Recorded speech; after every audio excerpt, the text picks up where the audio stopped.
सुप्रभात बच्चों। इससे पहले आपने हिंदी साहित्य में पाठ 3 जब मैं पढ़ता था की पुनरावृत्ति की थी। आज हम हिंदी व्याकरण पाठ 3 की पुनरावृत्ति करेंगे। बच्चों, अभी मैं एक चित्र देख रही थी। उस चित्र में दादाजी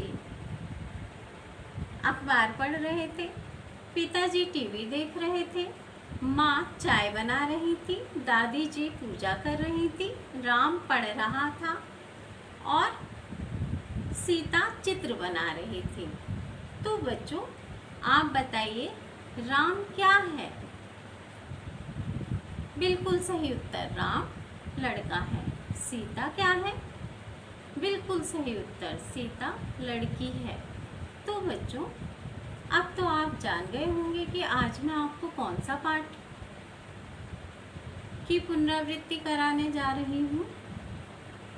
बिल्कुल सही, लिंग। आज हम लिंग पाठ की पुनरावृत्ति करेंगे। बच्चों, लिंग का अर्थ होता है चिन्ह। वह चिन्ह जिसके द्वारा हम स्त्रीलिंग और पुल्लिंग शब्दों की पहचान करते हैं।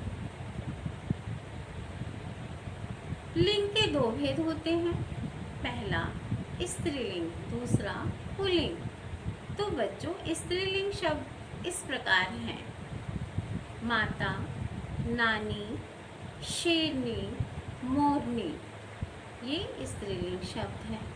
पुल्लिंग शब्द इस प्रकार हैं: पिता, दादा, शेर, हिरन। तो बच्चों, आइए सर्वनाम, क्रिया और विशेषण के द्वारा हम किस प्रकार स्त्रीलिंग और पुल्लिंग शब्दों की पहचान करेंगे। सर्वनाम।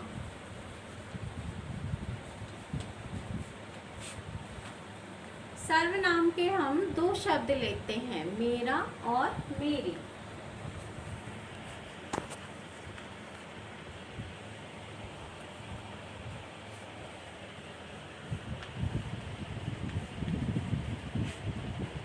और हम लेते हैं संज्ञा शब्द किताब।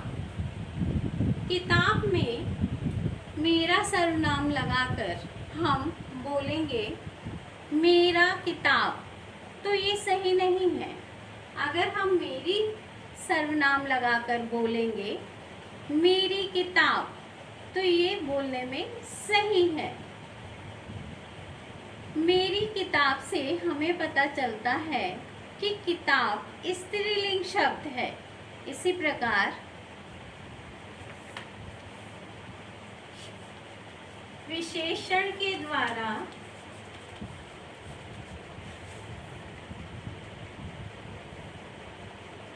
विशेषण लेंगे हम अच्छा,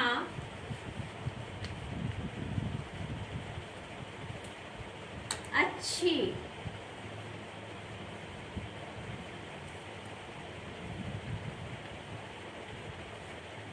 बच्चों, हमने विशेषण शब्द ले लिया अच्छा और अच्छी, और एक संज्ञा शब्द ले लिया राम। अब हमने राम शब्द में अच्छी लगाकर बोला राम अच्छी लड़का है, तो ये सही नहीं है। यदि हम अच्छा विशेषण लगाकर बोलेंगे तो राम अच्छा लड़का है, तो अच्छा विशेषण से हमें पता चलता है कि राम पुल्लिंग शब्द है। क्रिया। इसी प्रकार हम क्रिया के द्वारा पता करते हैं। क्रिया है रहा है, रही है।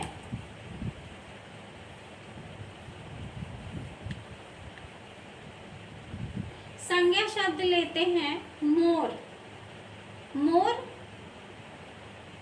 देख रही है, तो ये सही नहीं है। यदि हम रहा है लगाएंगे तो बोलेंगे मोर देख रहा है। रहा है क्रिया से पता चलता है कि मोर पुल्लिंग शब्द है। तो बच्चों, इस प्रकार हम सर्वनाम, विशेषण और क्रिया के द्वारा स्त्रीलिंग और पुल्लिंग शब्दों की पहचान कर सकते हैं। अब मैं आपको सदा स्त्रीलिंग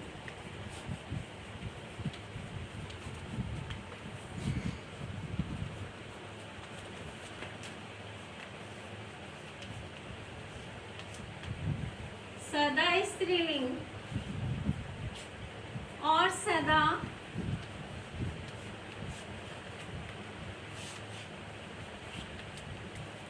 पुल्लिंग शब्दों के बारे में बताऊंगी। सदा स्त्रीलिंग शब्द होते हैं गिलहरी, तितली, मछली, चील। और सदा पुल्लिंग शब्द होते हैं खरगोश, तोता, भेड़िया। तो बच्चों, सदा का अर्थ होता है हमेशा, और ये पक्षियों और जानवरों के नाम होते हैं। अभी जो मैंने बोला वो पक्षियों और जानवरों के नाम थे। तो इन्हीं नामों के आगे हम नर और मादा लगाते हैं। जैसे अगर हम सदा स्त्रीलिंग और सदा पुल्लिंग शब्दों में अंतर देखें तो सदा पुल्लिंग शब्दों के आगे नर लगाएंगे और सदा स्त्रीलिंग शब्दों के आगे मादा लगाएंगे। जैसे तितली, नर तितली, मादा तितली। मछली, नर मछली, मादा मछली। चील, नर चील, मादा चील। अब बच्चों, इसी प्रकार हम पुल्लिंग शब्दों के आगे नर और मादा शब्द लगाएंगे। जैसे नर खरगोश पुल्लिंग शब्द, मादा खरगोश स्त्रीलिंग शब्द। नर भेड़िया पुल्लिंग शब्द, मादा भेड़िया स्त्रीलिंग शब्द। तो बच्चों, इस प्रकार हम जानवरों के नाम के आगे नर और मादा लगाकर स्त्रीलिंग और पुल्लिंग शब्दों में परिवर्तन लाते हैं। और बच्चों, इसी प्रकार एक समान आने वाले शब्द के बारे में मैं आपको बताऊंगी। एक समान शब्द जैसे वह शब्द जो स्त्रीलिंग और पुल्लिंग में एक समान होते हैं। जैसे डॉक्टर, इंजीनियर, मंत्री। बच्चों, वाक्य के द्वारा मैं आपको समझाती हूँ। जैसे डॉक्टर साहिबा आ रही हैं। दूसरा वाक्य, डॉक्टर साहब आ रहे हैं।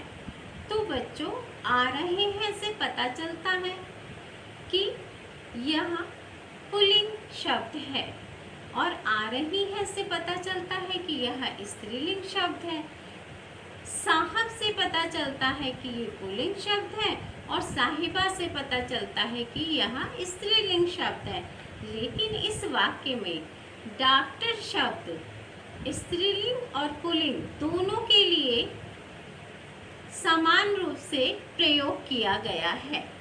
यानी स्त्रीलिंग के लिए भी डॉक्टर और पुल्लिंग के लिए भी डॉक्टर। डॉक्टर शब्द समान रूप से दोनों के लिए प्रयोग किया गया है। अब बच्चों, मैं आपको नियम के अनुसार पुल्लिंग से स्त्रीलिंग शब्दों में परिवर्तन करना बताऊंगी। पुल्लिंग स्त्रीलिंग पुल्लिंग शब्द के जिस पुल्लिंग शब्द के अंत में छोटा आए उस शब्द को स्त्रीलिंग में बदलने पर बड़े आ की ध्वनि शब्द के अंत में बड़े आ की ध्वनि आती है। जैसे हमारे पास शब्द है विमल। अब विमल यहाँ छोटा आया और इसका जब पुल्लिंग शब्द को, विमल पुल्लिंग शब्द को जब हम स्त्रीलिंग में बदलेंगे तो हमारे पास शब्द आ जाएगा विमला। तो यहाँ बड़े आ का उच्चारण आया। इसी प्रकार हमारे पास शब्द है निर्मल और यहाँ पर पुल्लिंग, निर्मल पुल्लिंग शब्द को स्त्रीलिंग में बदलने पर हमारे पास शब्द आ जाएगा निर्मला। अब इसी प्रकार वह शब्द जिनके अंत में बड़ा आ आता है उनको स्त्रीलिंग में बदलने के लिए, उनको स्त्रीलिंग में बदलने पर हमारे पास ई की मात्रा के शब्द आएंगे। जैसे पुल्लिंग में हम लेते हैं बड़ा ई, जैसे पुल्लिंग शब्द है हमारे पास चाचा। अब यहाँ बड़ा आया और हमने जब इस पुल्लिंग शब्द को स्त्रीलिंग शब्द में बदला तो हमारे पास शब्द आया चाची। तो यहाँ इस शब्द, स्त्रीलिंग शब्द के अंत में ई का स्वर आया। इसी प्रकार नाना, नाना शब्द के अंत में बड़ा आया, जब इसको स्त्रीलिंग में परिवर्तित करेंगे तो हो जाएगा नानी। यहाँ ई की मात्रा आ जाएगी, परिवर्तन करने पर ई की मात्रा आ जाएगी, बड़े आ के स्थान पे ई की मात्रा आ जाएगी। इसी प्रकार जिन शब्दों के अंत में बड़ा आ होता है उन शब्दों को स्त्रीलिंग में परिवर्तित करने पर हमारे पास आ जाता है इया।